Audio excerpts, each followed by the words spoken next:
So you get bonus points if you can guess who's who, because we had additional masks on last night too. So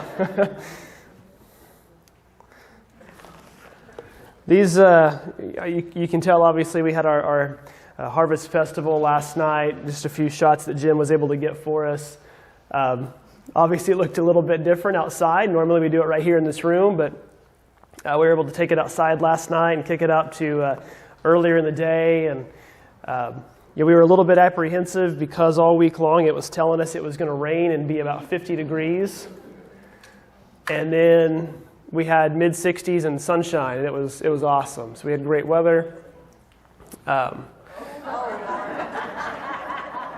Anybody guess that one?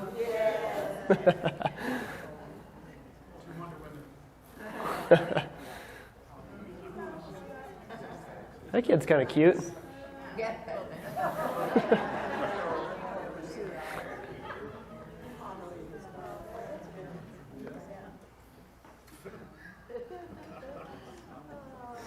But we had a good time with it. We had several games going like normal. We were able to spread it out. Elsie couldn't find an eye patch, so they painted one on for her. But it was a good time. It was a good time that we had last night. This is my costume. I was Dave. Yeah. Charlie.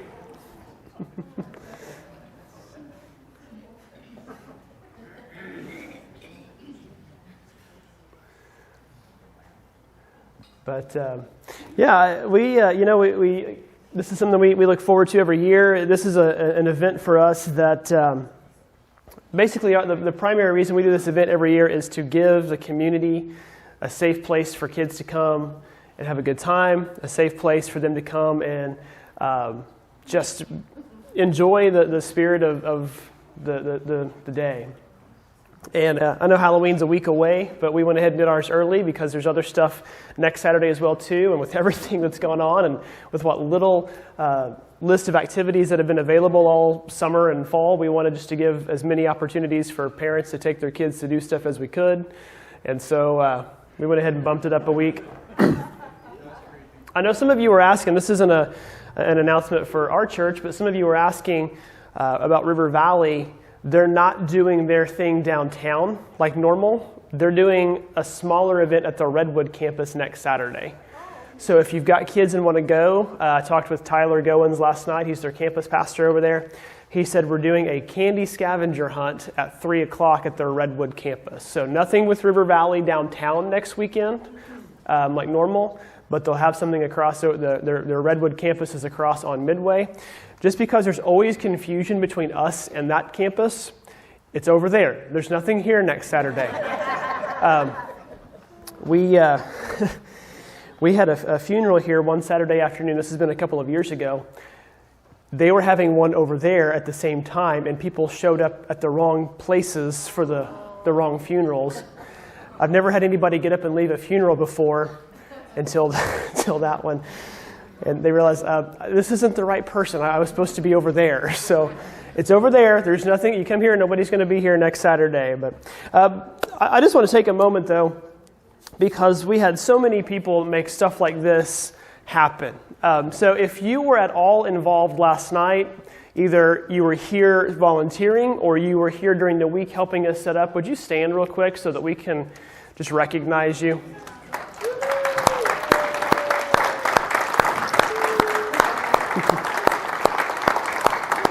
There are a few more that aren't in here this morning too that were a part of it.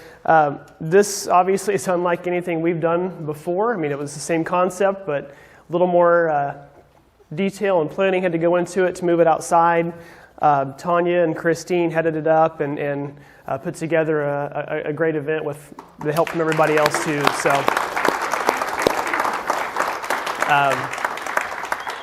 we had a good time with it. We had no idea what kind of turnout to expect. We were expecting anywhere from nobody to a lot of people, and we had a pretty good crowd. I was pretty happy with it, all things considered. Hey, we are so glad that you're here with us this morning. We are in week number 3 of the series we've been doing called Anxious for Nothing. And we've been into this series because, as we've kind of said throughout, anxiety is a very real, very major issue among us today.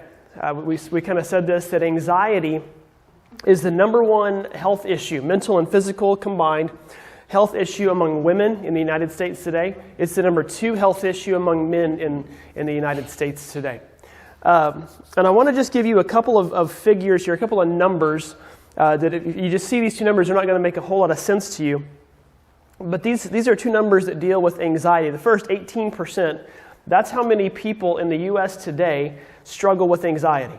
Basically 1 in 5 struggle with anxiety. The other number, 1,200%, that's the increase in cases of anxiety among Americans in the last 30 years. And when I'm talking about these two numbers, 18% dealing with anxiety and a 1,200% increase, I don't mean like you might have a little pocket of anxiety here or there, or you have a sleepless night here or there. I mean, these are people who have crippling anxiety, that it shuts them down where they can't function like they could without it. Those are two numbers that are just staggering. And as a culture and as a society, it seems like we keep creating new ways to become anxious about things. And we talked about this a little bit too. I want to keep showing you this throughout this series, that there's a correlation between fear and anxiety, but they're not exactly the same. We said fear is seeing a threat and reacting, and then anxiety is imagining a threat and not being able to move away from it. If you missed the first few weeks of this series, I'd really encourage you to get online and watch them or listen to the podcast, because we really build up a 4-step process Paul has laid out for us when it comes to dealing with anxiety. But like we've done the past few weeks, I want to look at this passage in Philippians chapter 4, because this is a powerful set of verses, 5 verses that give us a layout, a roadmap to fixing anxiety. So kind of like we've done the past few weeks, I want you to read this out loud with me as I say it. This is from the NIV, Philippians chapter 4, starting in verse 4. Says this: "Rejoice in the Lord always. I will say it again, rejoice. Let your gentleness be evident to all. The Lord is near. Do not be anxious about anything, but in every situation, by prayer and petition, with thanksgiving, present your requests to God. And the peace of God, which transcends all understanding, will guard your hearts and your minds in Christ Jesus.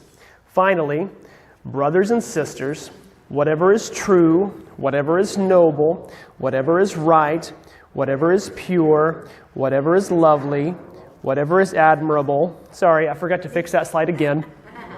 For the third, you can tell I just copy and paste my slides, right? Whatever is admirable, if anything is excellent or praiseworthy, think about such things. I told you guys last week that we were treating this like a memory verse, so if you're starting to memorize this, get yourself a piece of candy off that table on your way out. You can give yourself a treat on the way out of there. But the hope is that you start to ingrain this passage into your heart, like you have maybe John 3:16, or that you have maybe Psalm 23, or that you have Jeremiah 29:11. These great verses that so many of us have that we put into our hearts and our souls. I want this to become something that just becomes second nature to you. I said this a few weeks ago, that the most highlighted verse in the Bible among American Christians is right there, Philippians 4:6. It's not John 3:16. It's Philippians 4:6. Do not be anxious about anything.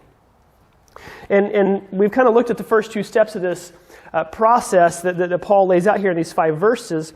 The first week we talked about how we should celebrate who God is. And last week we looked at the second part there where he says by prayer and petition. So we asked God for help. But you might notice as we go through these, we're going to actually spell out a word. We're going to spell out an acrostic throughout these four weeks that just says calm.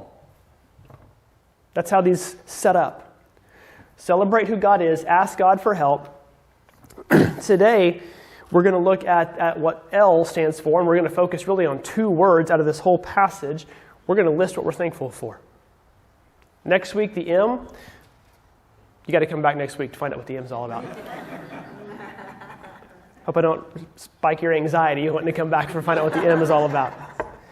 But in the spirit of M, Pastor Matt's going to wrap up our series next week, so I'd encourage you to be here as we talk about the last verse of this passage. But last week, we really broke down verse 6, and we looked at those words prayer and petition and request, and I specifically left out 2 words last week because I said we were going to come back to it today. So today we're going to focus on that verse 6, specifically where Paul says, by prayer and petition with thanksgiving, make your requests known to God. The next step in dealing with our anxiety is gratitude. See, here's the thing about gratitude. Gratitude is something that a lot of us, I think, have at times, but we're not necessarily a fully grateful person. Now, what do I mean by that? I look at it this way. Here's something about me that probably most of you don't know. I can play the drums. When I was in high school, I played the drums in our high school worship band. When I was in college, I played the drums in our high school worship band. I've been able to play the drums for 20 plus years. I'm not a drummer. Okay? When I say play the drums, I can hit the right thing at the right time and keep the song in beat. I'm not a drummer where I can rip off some lick or some round off or, impress you with my drumming skills, unless just, clapping and beat impresses you. I can do that. Okay? I know how to play golf. I've got a set of clubs. I know how to hit the ball sort of in the right direction. Okay? I'm not a golfer. Okay? I know how to do certain things, but it doesn't necessarily mean that's who I am. With gratitude, most of us know how to be grateful, but we're not necessarily fully grateful people. Because too often, we're thinking about what we don't have. See, gratitude is all about perspective. Gratitude is all about perspective in your life. And too many of us, we stand kind of on the edge of this river called if only. If only I had this, man, I'd be good. If only I had this new job, I'd be good. If only my health was a little better, I'd be in good shape. If only I had this person in my life, a new boyfriend or girlfriend or husband or wife, if only this, I'd be happy. We live in the if only universe. And if just this one thing would fix, or these 2 things would fix, man, everything would be good for me.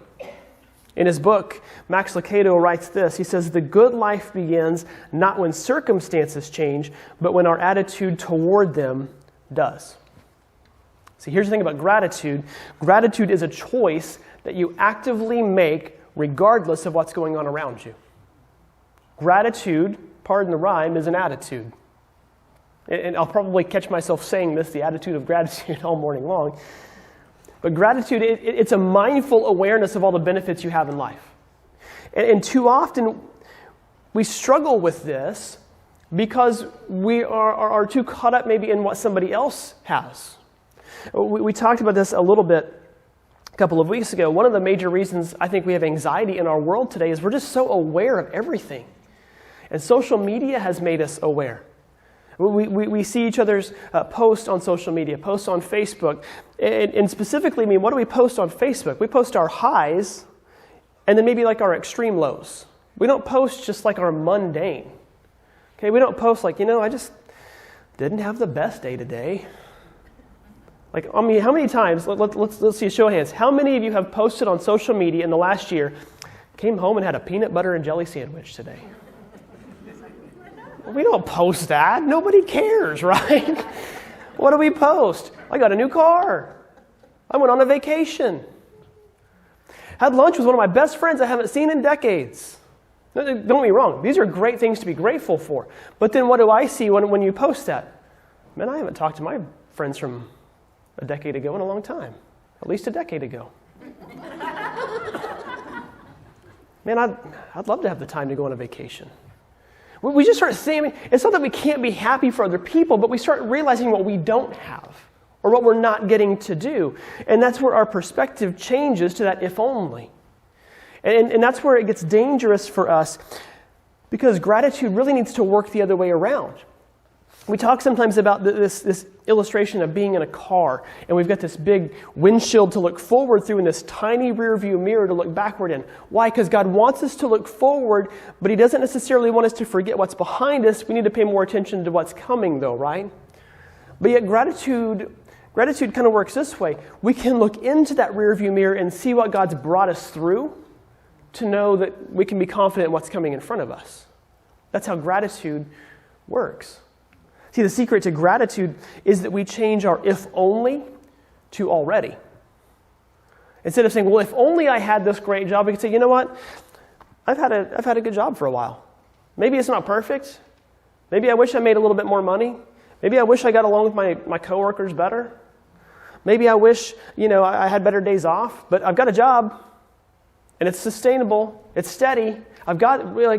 We could think this, right? Gratitude changes our if only to already. And really, when it comes to anxiety, gratitude is like the perfect antidote to anxiety because it flips us around. Here's why I think this. Anxiety, if you really boil it down, anxiety is self-centered. Now, I want you to hear me out on this because I'm not trying to say if you struggle with anxiety, you're a self-centered person. That's not what I'm getting at here. But anxiety, what's it do? It focuses your attention on everything that's going on about you. All of your fears, all of your worries. It focuses on all the potential drawbacks for you. It just really locks us in. We talked about this a few weeks ago. God wired our minds and our hearts and our souls to be singularly focused on Him. And when we focus on Him, then through Him we focus on others. Gratitude does that. Gratitude automatically naturally changes our focus outward toward God and toward others. You can't be grateful if you're not thinking of other people. See, gratitude requires intentionality. And here's the thing about worry and gratitude, they don't coexist. Gratitude refuses to share the heart with worry. Worry won't let gratitude in. Now, does that mean that you can't be an anxious person and also be a grateful person? You can, okay? But at its core, the more gratitude you have in your heart, the more your anxiety is naturally going to cease. Here's an example. Let me ask you a question. I want you just to think about this. If you're taking notes, you can jot something down, or you can just think of an answer in your head here. What does it take for you to be happy? What does it take for you to feel content? What does it take for you to feel gratitude? Okay, let that hang for just a second because I want you to think about that. We all have something. And there's not a right or wrong answer here. I want you to think about this as we go. See, here's where Paul came from. I talked about this a couple of weeks ago, this letter that we're in, Philippians. It's one of the last letters that Paul writes. It's called Philippians because it's a letter written to a church in a town called Philippi. And Paul is writing this from prison. He's writing this from a tiny, dank prison cell. And the only time he's getting out of this prison cell is when he gets to walk down the road to his execution. He knows that. He knows that he's at his end. And Paul, later in this chapter of Philippians 4, is going to pin one of the verses that we probably all have highlighted in our Bibles. Okay? You probably know what verse I'm getting at here. Philippians 4:13 is a verse that we all use a lot of times out of context. I'm just as guilty. Philippians 4:13 says, I can do all things through Christ who gives me strength. Now, I say we take that out of context. When I was in high school, every single soccer game I played, every football game I played, I put a piece of tape around my wrist and wrote Philippians 4:13. I can do all things through Christ. I can go score 2 or 3 goals tonight. We're going to win this game because we can do all things through Christ who gives us strength, right? I can bench press 200 pounds because I can do all things through Christ who gives me strength. Now, I don't want this to fool you, okay? I can't bench press 200 pounds, okay? Again, don't let what you see here fool you with that, okay? I can't dunk a basketball. I can't drive a golf ball 400 yards, okay? There are a lot of things I can't do, even through Christ who gives me strength, okay? That's not what that verse is all about. See, here's where Paul is getting at in Philippians chapter 4. A few verses after he tells us to not be anxious about anything, he says this in verse 11, I have learned to be content whatever the circumstances. You could stop that right there and walk away from that verse. Like, okay, maybe I should too. But Paul doesn't, and we're not going to either. I've learned to be content whatever the circumstances. I know what it is to be in need, and I know what it is to have plenty. Again, this is Paul. He's had everything, and now he is in a tiny little jail cell. Verse 12, he says, I've learned the secret of being content in any and every situation, whether well-fed or hungry, whether living in plenty or in want. What's his secret? I can do all things through him who gives me strength. That's his secret. Verse 12, I mean, he just lays it out there for you in verse 12 when he says, I've learned the secret. He didn't say I've learned the formula. I've learned the process. No, I've learned a secret. And that's that I can do all things through Christ who gives me strength. Want to know what Paul's secret really boils down to? Philippians is 104 verses long.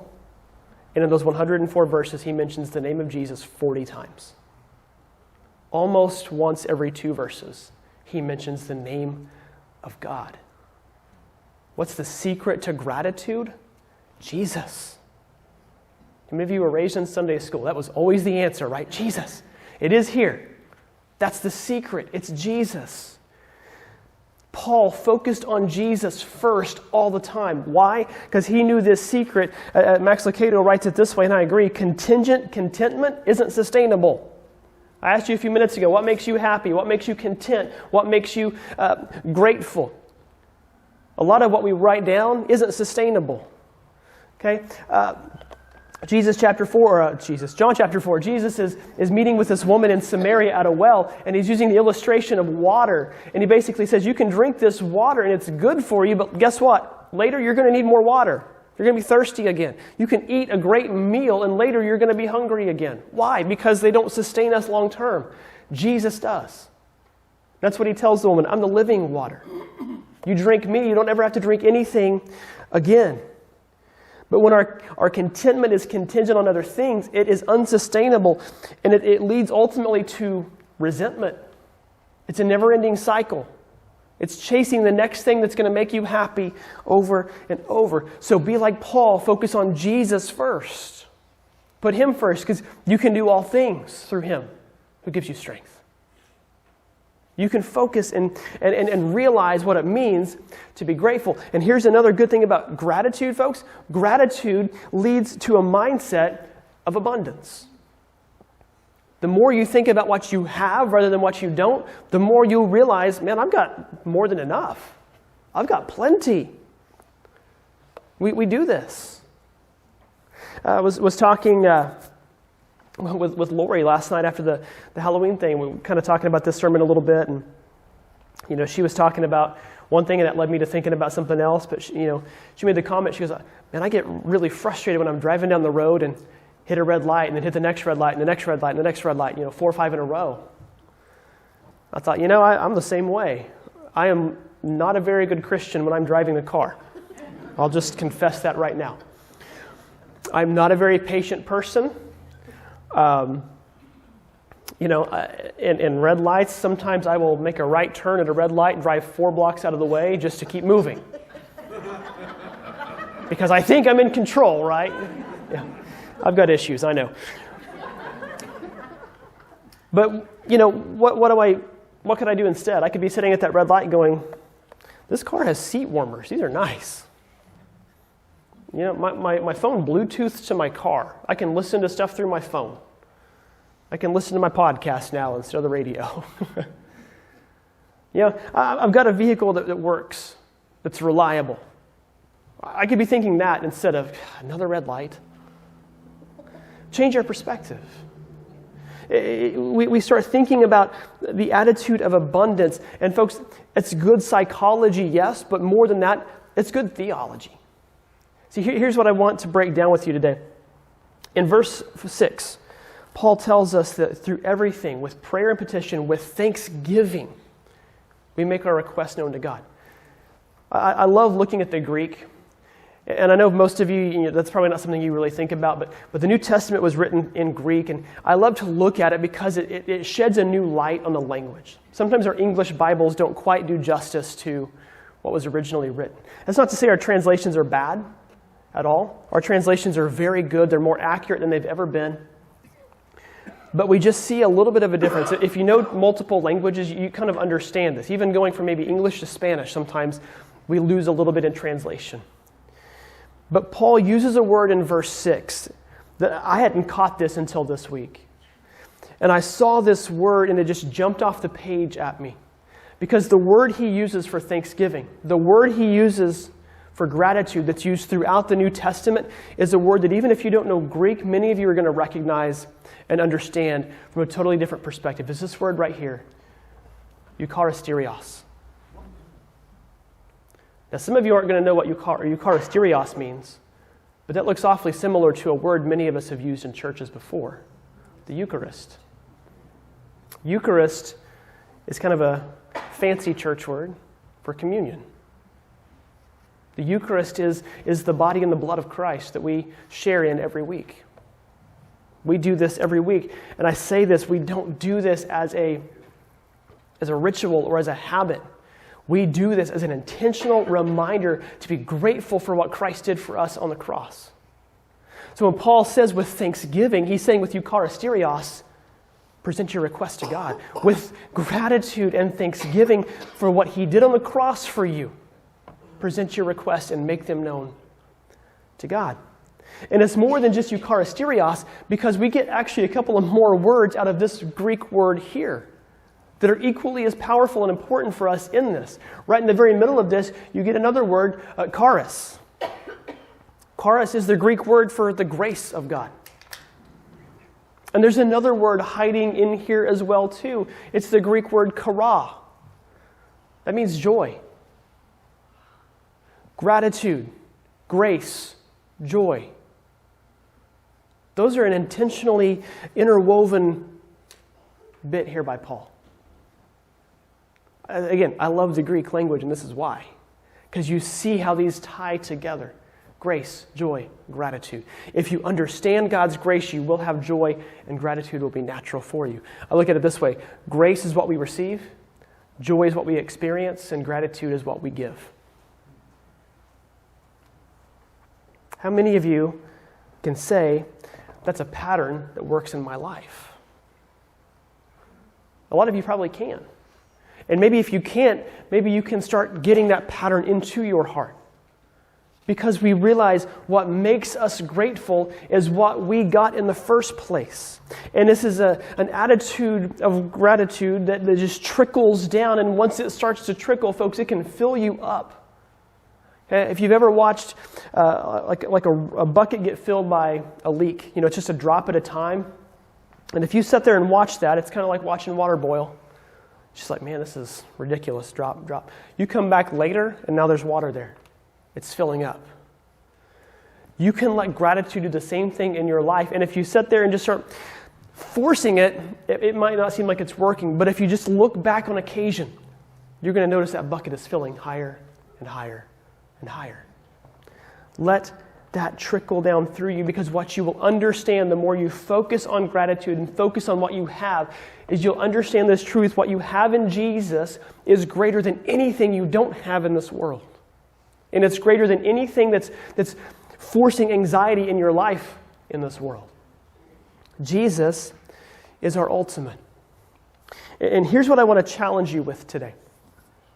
Many of you are good at saying thank you. But I want to take it a step further. Rather than just saying thank you, I want you to start writing down your thanks. See, here's what I mean by this. When you say thank you, that's nice, that's kind, that's thoughtful. When you write it down, there's actually a little bit of power that comes through there because you're going through the actual process of this. I started this about a week and a half ago on Facebook. Every day, I'm just listing someone or something I'm thankful for. And then I'm explaining why. And I told my wife, I said, I'm going to not take the cop-out answer here and say, I'm thankful Jesus died on the cross for me. Of course I'm thankful for that. I don't get to use that one. I want to think about people in my life, things in my life. Now I say I've done this every day. The last couple of days I was so sidetracked with other stuff I haven't. So today I'm going to try to do 3 of them and catch up on this.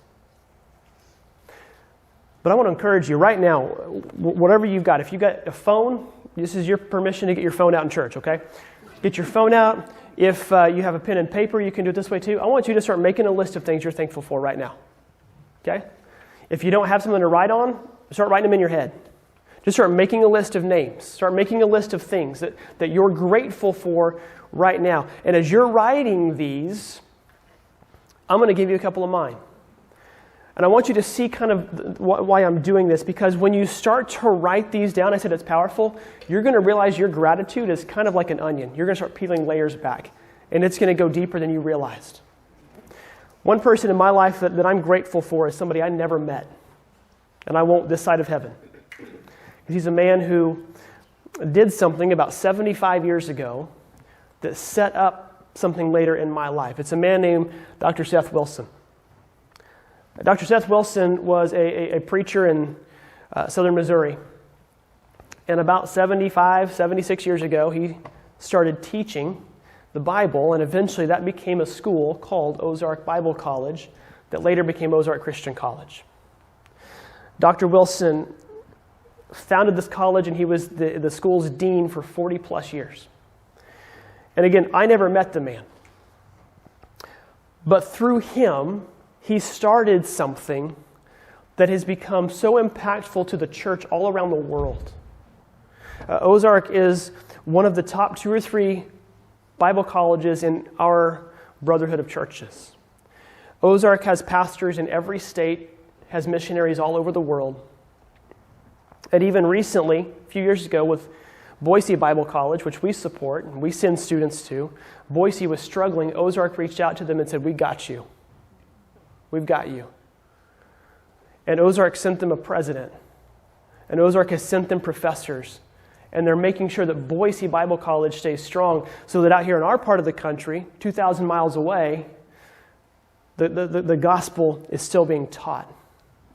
And although I never met Dr. Seth Wilson, I got to sit under a professor named Dr. Mark Scott, who has been one of the most impactful men in my life outside of my family.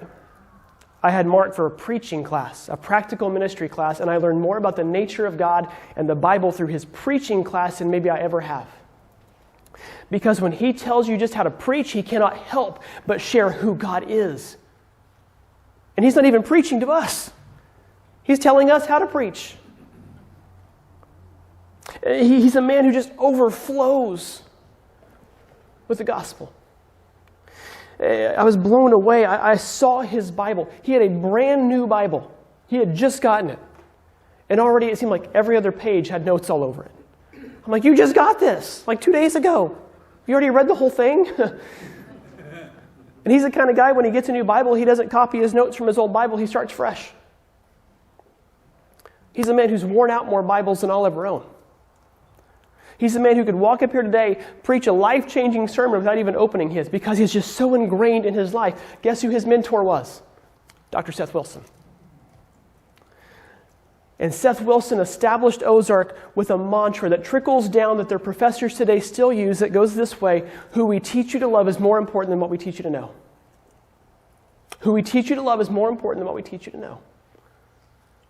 And that is a credo that has trickled out to other people. It was through my time at Ozark that I got acquainted with some of the most influential and impactful people in my life. It was through there that I've come to know many pastors who have become good mentors for me and sounding boards for me and supports for me. How's your list coming? 5 names? 10 names already? I mean, I could go on and on and on. I could litter this screen with more and more pictures that tie back to Seth Wilson. You see how the onion works? It was through Mark Scott, a friend of Tom Moyer's, that I heard about out here. That's how I got here. You see, when you start to look at what you're thankful for and you write it down, it's going to rabbit trail you in a good way. Because you're going to start seeing God's fingerprints all over every single step of your life. Every aspect of your life. Now, I understand too, if you're currently in a spot where you're gripped with anxiety, And it's just tightening your life down. It may be really hard to see past what's right in front of you. I get that. And you may be going, man, I don't know what I have to be grateful for right now. You know what? Let's really simplify it down. God, I'm thankful I can breathe today. I'm thankful there's a blue sky outside today. I'm thankful I woke up this morning, that I slept last night. You know what? Maybe you can't sleep. God, I'm thankful you gave me more time to get up and pray. I woke up yesterday morning at 3 a.m. I have no idea why. Couldn't go back to sleep. So what did I do? I went in my living room and I just sat there, kind of in silent prayer. I didn't say a word to God. I just sat and listened. Just let God speak to me. Folks, when you step back, regardless of what's going on around you, God will show you something to be grateful for, and that's going to lead to something else to be grateful for. Many of you probably know the story of a woman named Corrie ten Boom. Corrie ten Boom was a Dutch Christian from a family of Christians. And back in the early parts of World War II and the Holocaust, her family hid Jews in their home, hiding them from the German army. They were eventually caught and arrested, and they were sent to the concentration camps along with the Jews. And they got there. She was put into a concentration camp and into a barracks with her sister Betsy. And they get there, and I mean, it was terrible. The conditions in there were terrible. It stunk beyond anything, when I was reading about it, anything that I've ever experienced. It smelled of human excrement. It was rancid. There was stale, stagnant water everywhere. There were bugs everywhere. Their sleeping conditions, they slept on wooden racks that they couldn't even set up on. They were so close together. They threw straw on them to give them something to sleep on, and the straw was wet and nasty. Those were their living conditions. And once they got in there, they basically looked at each other and said, what in the world, like how did this happen? And Corrie's sister Betsy remembered what she had read in 1 Thessalonians chapter 5 when it says, be thankful in all circumstances. She told Corrie that, and Corrie said, are you serious? How can we be thankful right now? We're in a death camp. And her sister Betsy said, well, we're here together. And we're surrounded by a bunch of women who don't know who Jesus is. And also, I smuggled a Bible in here. I'm thankful for that. They started looking at little things they could be thankful for. And they realized that as time went on that there were little bugs that were biting them, and they eventually realized that the entire barracks was infested with fleas. And they were everywhere. They covered their bodies. They were nipping at them constantly. Some of you know what that's like. If you got animals, maybe they bring them in the house sometimes.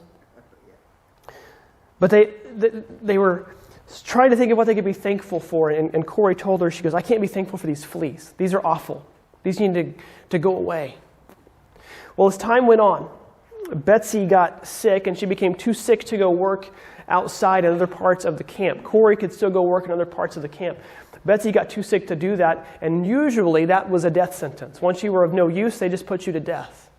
But Betsy was a knitter. She could knit, and she could knit very well, very fast. So Betsy was put to work with a group of women in her barracks, knitting socks for the German soldiers. And she was so good at it that she would fill her quota in just a couple of hours, and then she would spend the rest of the day walking around bunk to bunk, talking to those women, sharing the gospel. Talking about Jesus, reading the gospel to them. Women who had no hope, she was bringing them hope.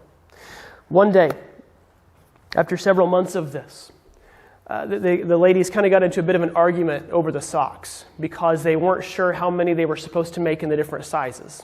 We have to make, this many of this size. No, this many of this size. And one of the ladies stepped outside and asked the guard in front of their barracks, would you come in here and settle our argument? We don't know what we're supposed to do. He said, I'm not coming in there. She goes, but we need to know because we're going to get in trouble if we don't meet our quota, and we don't know what our quota is supposed to be. Can you come in there? He goes, I am not coming in there. She goes, no, you need to. He goes, I am not stepping foot in that barracks. It has fleas. It's infested with fleas. I don't want those things all over me. And it hit Betsy And later when Corey got home from her shift where she had been out working, she goes, I figured it out. And the whole time they've lived here, the soldiers never once came into this barracks. They never once searched our belongings. They never once found my Bible. They never once beat us like they do the people in the other barracks. You know why? They don't want to get fleas. Months after Corey had said, I'll never be thankful for the fleas, she goes, I am today. Folks, how many of you in your life right now are infested with fleas? You have things that are nipping at you, biting at you. They're serious, and we understand this. Like, we're not trying to downplay it. But how many of you, in the midst of that, can find something, even the worst things, you can be thankful and grateful for? See, here's what you need to understand. What you're struggling with and dealing with today might be a sermon that somebody needs to hear tomorrow. And it's a sermon that I can't ever preach. Don't ever think you're not a preacher or an evangelist. You don't have to be polished and be smooth with the Bible to be able to bring words of life to somebody. If Corrie ten Boom and her family had not been arrested for smuggling Jews, we wouldn't know who she is today. But because we do, we have books that have been written by her and about her that have become some of the most impactful books written in the last 70 years. Life-changing books about the goodness of God in our lives. Gratitude opens you up to realizing that God is constantly at work in your life, even through the fleas, even through the bad things, even through the worst things. How's your list coming?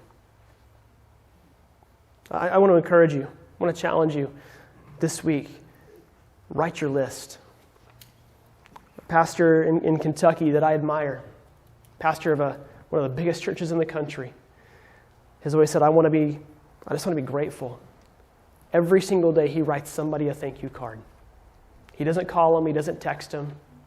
He doesn't just say thank you. He writes it out and mails it to them every single day. Folks, our gratitude comes when we learn to anchor our hearts into the soul of God. And the more we can do that, the more we're going to realize He is at work through every aspect of our lives. Let's pray. God, we are so thankful.